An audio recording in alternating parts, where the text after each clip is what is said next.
உச்சகட்ட கோபத்தால் நம்ம மல்லி வந்து ஒரு விபரீதமான முடிவு எடுக்கிறாங்க. அப்படி என்ன முடிவு எடுக்கிறாங்க, என்ன நடந்துச்சு அப்படின்ற விஷயத்த விலாவரியாக பார்க்கலாம். வாங்க வீடியோக்குள்ளே போகலாம். ஆமாங்க, என்ன நடந்துச்சுன்னு பார்த்தீங்கன்னா, நம்ம விஜய் வந்துட்டு மல்லியை வந்து கை நீட்டுறாரு இல்லையா, அந்த கோபத்தினால மல்லி வீட்டை விட்டு கிளம்புறாங்க. ஆமாங்க, என்ன எப்படி நீங்கள் அடிக்கலாம், என்ன அடிக்கிற உரிமை உங்களுக்கு யார் கொடுத்தது அப்படின்ட்டு விஜயை பார்த்து நம்ம மல்லி கேட்க, உடனே நம்ம விஜயோ என்ன சொல்கிறது ஏது சொல்கிறதுன்னு தெரியாமல் முழிக்கிறாரு. ஆமாங்க, ஏன்னா மல்லியை கை நீட்டுற உரிமை விஜய் கிடையாது அப்படின்னு சொல்லிட்டு மல்லி ஒரு இதுக்கு மேலே டென்ஷன் ஆகுறாங்க. அதுக்கப்புறம் விஜயோ சாரி மல்லி, அப்போ ஒரு கோவத்தில் வெண்பாவுக்கு ஒன்றுனோடனே என்னால் என்ன சொல்கிறேன்னு தெரியல அப்படின்னு சொல்லிட்டு விஜய் சமாதானப்படுத்த நினைக்க, ஆனால் இதை எதுவுமே ஏற்றுக்காத நம்மளோட மல்லியோ, முடியாது, நீங்கள் எப்படி என்னை அடிக்கலாம், இதுக்கு மேலே அந்த வீட்டில் இருக்க மாட்டேன், நீங்கள் என்னை அடித்தது தப்பு, அந்த அடியை வாங்கிட்டு நான் இங்கே இருக்கணுமா சொல்லுங்கள், நான் வீட்டை விட்டு போகிறேன் அப்படின்னு சொல்லிட்டு மல்லி கோவமாக ரூமுக்குள்ளே போயிட்டு ஒரு கருப்பு பேக்கில் வழக்கமாக தூக்குற அதே கருப்பு பேக் தாங்க, அந்த பேக்கை தூக்கிட்டு மல்லி படிக்கட்டில் இறங்கி வந்துட்டு இருக்காங்க. மல்லி நில்லு, எங்கே போகிறேன் என்னன்னு கேட்க, நான் வீட்டை விட்டு போகிறேன், எங்கேயோ போகிறேன், எனக்கு இங்கே இருக்கவே பிடிக்கல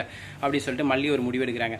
இதை கேட்ட உடனே பெரியம்மா என்ன நடந்துச்சு ஏது அப்படின்னு சொல்லிட்டு தெளிவாக கேட்க, நம்ம விஜய் சொல்கிறாரு, இப்படி தான் நிஷா கிட்ட வெண்பா குட்டி இருந்தா, என்னாச்சுன்னு கேட்க, இப்படி தான் காரில் மாட்டி ஆக்சிடென்ட் ஆகி இறக்க பார்த்தா, அவள் தான் காப்பாற்றி வச்சுருந்தா, என்னாச்சு ஏதாச்சும் எனக்கு பதட்டில் என்ன பண்ணுறது இல்லை, மல்லி அப்போ ஓடி வந்ததுனால மல்லி அடிச்சிட்டேன், அதுக்கு தான் அவ்வளோ கோவம் அப்படின்னு சொல்லிட்டு நம்ம விஜய் சொல்ல, அதுக்கு பெரியம்மா சொல்கிறாங்க, ஏன்டி நீ செஞ்சு தப்பு தானே, அதுக்கு தானே விஜய் தம்பி அடித்தாரு அப்படின்னு சொல்ல, நானா அவளை போக சொன்னேன், அவளாக போனால் அதுக்கு நான் என்ன பண்ணிட்டோம், நான் கோயில் தான் உட்காந்துட்டு இருந்தேன், கண்ண முடி கண்ணத்துறதுல ஓடிட்டு அதுக்கு நான் என்ன பண்ணிட்டோம் அப்படின்னு நம்ம மல்லிகைக்க, அதெல்லாம் தேவையில்ல, சின்ன பிள்ளைலாம் அப்படி தான் இருப்பாச்சு, இப்போ என்ன நடந்துச்சு அதான் மன்னிப்பு கேட்குறாருல, அமைதியாக போக மாட்டியா நீ அப்படின்னு சொல்லிட்டு நம்ம பெரியம்மா மல்லியை எடுத்து பேசுகிறாங்க. நம்ம மல்லியோ அதெல்லாம் முடியாது, எனக்கு இங்கே இருக்க பிடிக்கல, நான் போகிறேன், நீங்கள் என்ன வேணால் பண்ணிக்கோங்க அப்படின்னு சொல்லிட்டு செம்ம காண்டில் டென்ஷனில் நம்ம மல்லி பேசிகிட்டு இருக்காங்க.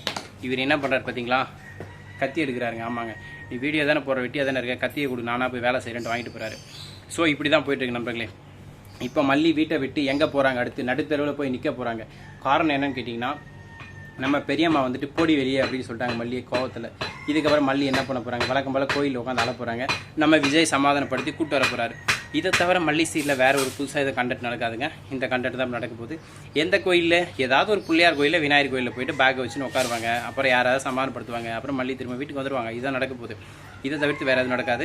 இதுக்கப்புறம் விஜய் மல்லியை சமாதானப்படுத்த என்னென்ன முயற்சிகள் மேற்கொள்ள போகிறாரு, இனி என்னென்ன பண்ண போகிறாரு அப்படின்ற ஒவ்வொரு விறுவிறுப்பான சுவாரஸ்யமான விஷயங்களையும் அடுத்த வீடியோவில் நான் அப்லோட் பண்ணுறேன். என்னோட வீடியோ பிடிச்சா மறக்காமல் சப்ஸ்கிரைப், சப்போர்ட், லைக், ஷேர் பண்ணுங்கள். பிடிக்காதவங்க கமெண்ட் செக்ஷனில் கமெண்ட் பண்ணிட்டு போங்க. ஆமாங்க, ஷேர்லாம் பண்ண வேண்டாம், அதை விடுங்க, வேஸ்ட்டு. ஸோ இப்படி தான் நம்மளே மல்லி சீரில் போயிட்டுருக்கு. ஆனால் ஒரு விஷயம் நடந்துச்சுங்க, நம்ம நிஷா நினச்சது மல்லி நினச்சது நடந்துச்சு. நிஷா நினச்ச மாதிரி மல்லிக்கு அறம் வந்துச்சு, மல்லி நினச்ச மாதிரி மல்லியை வந்து விஜய் வெறுக்க போகிறாரு, டிவோர்ஸ் கன்ஃபார்ம் அப்படின்னு மல்லிக்குள்ள உள்ள ஒரு சந்தோஷம் போயிட்டுருக்கு. ஸோ இதுக்கப்புறம் இது இப்படியும் நடக்குமா, இல்லை புதுசாக இதில் எதனா மாற்றங்கள் நடக்குமா அப்படின்ற விஷயத்தை அடுத்தடுத்த வீடியோ அப்லோட் பண்ணுறேன். அது வரைக்கும் உங்களிடம் விடைபெறுவது திஸ் இஸ் யுவர் ரோல்.